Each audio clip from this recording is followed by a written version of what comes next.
தாவேக தலைவர் விஜய் வீட்டுக்கு கூடுதல் பாதுகாப்பு வழங்கப்பட்டிருக்கிறது. விவரங்களோடு நிகழ்ச்சியுடைய சிறப்பு செய்தியாளர் வேல்முருகன், இதற்கு முன்பு விஜய்க்கு எது போன்ற பாதுகாப்பு கொடுக்கப்பட்டிருந்தது, இப்ப ஏன் கூடுதல் பாதுகாப்பு கொடுக்கப்பட இருக்கு?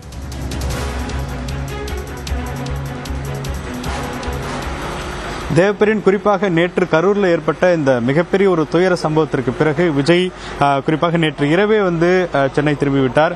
தொடர்ச்சியாக இந்த பகுதியில் குறிப்பாக நீலாங்கரையில் இருக்கக்கூடிய அவருடைய இல்லம் அருகே 2 சாலையினுடைய இருபுறமும் தற்போது காவல்துறையினர் தொடர்ச்சியாக பாதுகாப்பு பணியில் ஈடுபட்டிருக்கிறார்கள். உள்ளே வரக்கூடிய வாகனங்களை சோதனை செய்த பிறகு வாகனங்கள் அனுமதிக்கப்படுகிறது. அது மட்டும் இல்லாமல் இந்த விஜயனுடைய வீட்டினுடைய முன்பகுதியில் தொடர்ச்சியாக இன்ஸ்பெக்டர் தலைமையிலான ஒரு குழுவானது தொடர்ச்சியாக இந்த பகுதியில் காத்திருக்கிறார்கள். தொடர்ச்சியாக இந்த பாதுகாப்பு ஈடுபட்டிருக்கிறார்கள். இது மட்டும் இல்லாமல் விஜய்க்கு ஏற்கனவே மத்திய பாதுகாப்பு படையினுடைய பாதுகாப்பு என்பது வழங்கப்பட்டிருக்கிறது. வைப்பிரிவு பாதுகாப்பு என்பது கொடுக்கப்பட்டிருக்கக்கூடிய நிலையில தொடர்ச்சியாக இன்று கூடுதலாக 5 சிஆர்பிஎஃப் வீரர்கள் தற்போது விஜயனுடைய இல்லத்திற்கு தற்போது உள்ளே சென்றிருக்கிறார்கள். வழக்கமாக சிஆர்பிஎஃப் வீரர்கள் 11 பேர் கொண்ட குழு அப்படிங்கிறது ரொட்டேஷன் அடிப்படையில் தொடர்ச்சியாக பாதுகாப்பு பணியில் ஈடுபடுவார்கள். ஆனால் தற்போது ஏற்பட்டக்கூடிய இந்த ஒரு இக்கட்டான சூழலில் கூடுதலான பாதுகாப்பு என்பது வழங்கப்படுவதாக சிஆர்பிஎஃப் வீரர்கள் தற்போது தகவலாக நமக்கு தெரிவித்திருக்கிறார்கள். அதன் அடிப்படையில் 5 சிஆர்பிஎஃப் வீரர்கள் தற்போது விஜயனுடைய இல்லத்திற்கு உள்ளே சென்றிருக்கிறார்கள். விஜய்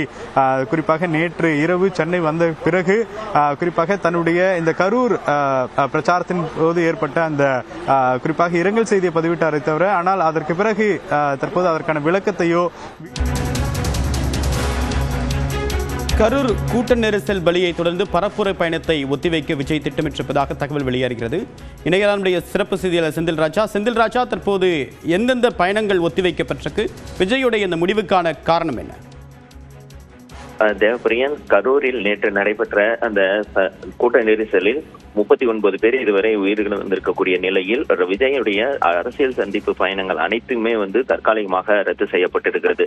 குறிப்பாக அடுத்த ஆண்டு பிப்ரவரி 21ஆம் தேதி வரை வாரத்திற்கு 2 நாள் 2 மாவட்டங்கள் என இந்த பயணங்கள் திட்டமிடப்பட்டிருந்தது. இந்த நிலையில் நேற்று இந்த துயர சம்பவம் நடைபெற்ற நிலையில் அவருடைய அடுத்த கட்ட பயணங்கள் அனைத்தும் தற்காலிகமாக ரத்து செய்யப்பட்டிருக்கிறது. குறிப்பாக நேற்று அந்த அறிக்கையும் வெளியிட்டிருந்தார். நான் என் இதயம் நொறுங்கி இருக்கிறது என்றெல்லாம் அறிவித்திருந்த அந்த பதிவில் தெரிவித்திருந்தார். இந்த நிலையில் தான் ஆலோசனை மேற்கொண்ட விஜய் தன்னுடைய அடுத்த கட்ட பயணத்தை ரத்து செய்திருக்கிறார். ஒவ்வொரு சனிக்கிழமையும் 2 மாவட்டங்களுக்கு செல்வதாக இருந்தது. வரும் வாரம் கூட, அதாவது வரக்கூடிய ஞாயிற்றுக்கிழமை 5ஆம் தேதி ராணிப்பேட்டை மற்றும் வேலூர் ஆகிய இடங்களில் சுற்றுப்பயணம் மேற்கொள்ள இருந்தார். அதற்கு அடுத்தது பாண்டிச்சேரி, கடலூர் உள்ளிட்ட இடங்களுக்கு செல்வதாக இருந்தார். இது போன்ற ஒவ்வொரு வாரமும் திட்டமிடப்பட்டு அறிவிக்கப்பட்டிருந்த அந்த விஜயின் பயணம் தற்போது ரத்து செய்யப்பட்டிருக்கிறது. நேற்று கட்டுக்கடங்காத கூட்டம் கரூரில் இருந்தது. அதன் காரணமாக கூட்ட நெரிசலில் 39 பேர் அந்த மூச்சு திணறல் காரணமாக இருந்திருந்தார்கள். இந்த நிலையில் இன்னும் சிலர் மருத்துவமனையில் சிகிச்சை பெற்று வருகிறார்கள். இதையடுத்துதான் தற்போது ஆலோசனை மேற்கொண்ட விஜய் தன்னுடைய அரசியல் பயணத்தை ரத்து செய்திருக்கிறார். தேவப்பிரியன், செந்தில் ராஜா, இந்த மாதிரியான எந்த ஒரு துயர நிகழ்வுக்கும் சம்பந்தப்பட்ட அரசியல் கட்சிகள் ஒரு விளக்கத்தை கொடுப்பாங்க. இப்ப அந்த மாதிரியான விளக்கமோ 2ஆம் கட்ட தலைவர்கள் என்ன நடந்தது அப்படின்ற விளக்கத்தை கொடுப்பதற்கு வாய்ப்பு இருக்கா? தேவப்பிரியன், இந்த சம்பவம் குறித்தான அனைத்துமே கட்சியின் சார்பில் விசாரிக்கப்பட்டு வருகிறது. என்ன நடந்தது, என்ன செய்ய வேண்டும், அடுத்த கட்ட நகர்வு என்னவாக இருக்க வேண்டும் என்பது குறித்தான ஆலோசனைகளும் நடைபெற்று வருகின்றன. ஏனென்றால் நேற்று விஜய் சென்னை திரும்பியிருந்தார். மற்ற தலைவர்களும், அந்த 2ஆம் கட்ட தலைவர்கள் விஷயானந்த் உள்ளிட்டவர்களும் இந்த ஆலோசனையில் விஜயுடன் ஈடுபட்டிருக்கிறார்கள். நேற்று இந்த சம்பவம் எதிர்பாராமல் நடந்திருக்கக்கூடிய இந்த சம்பவத்தை தொடர்ந்து இந்த ஆலோசனை நடைபெற்றது. அதில் முதல் கட்டமாகத்தான் தற்போது இந்த மாதிரியான அந்த அரசியல் பயணங்களை மக்கள் சந்திப்பு பயணங்களை ரத்து செய்வது என திட்டமிட்டிருக்கிறார்கள் தற்காலிகமாக. இதையடுத்து அடுத்தடுத்த கட்ட நகர்வுகள் என்ன, அவர்கள் என்ன செய்ய வேண்டும் என்பது உள்ளிட்ட பல்வேறு விஷயங்களும் ஆலோசிக்கப்பட்டு விரைவில் அறிவிக்கப்பட இருக்கிறது. தேவப்பிரியன், நன்றி செந்தில் ராஜா.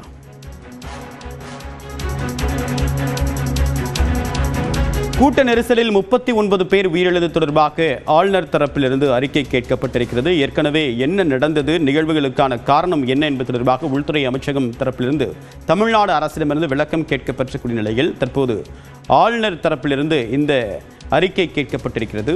கூட்ட நெரிசலில் 39 பேர் உயிரிழந்தது தொடர்பாக காவல்துறை தரப்பிலிருந்து அறிக்கை கேட்டிருக்கிறார் ஆளுநர் RN ரவி. விவரங்களை நிகழ்ச்சியுடைய சிறப்பு செய்தியாளர் சுபாஷ், விவரம் என்ன, ஆளுநர் அறிக்கை கேட்டிருப்பதுடைய பின்னணி என்ன?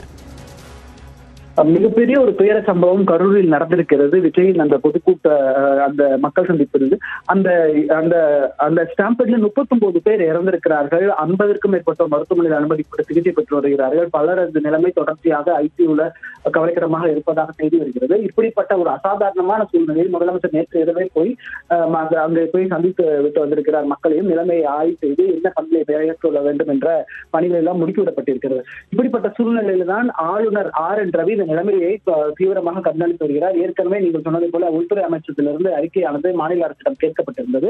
அதன் தொடர்ச்சியாக தற்போது ஆளுநரும் முதலமைச்சர் அலுவலகத்திற்கு நிகழ்வு சம்பந்தமான அறிக்கையை கேட்டிருக்கிறார். இந்த 39 பேர் மரணம் மட்டுமல்லாமல் ஒட்டுமொத்தமாக இந்த நிகழ்வுக்கான காரணம் என்ன, இந்த ஸ்டாம்பேடுக்கான முக்கிய ரீசன் என்ன அப்படின்றத கேட்டிருக்கிறாங்க.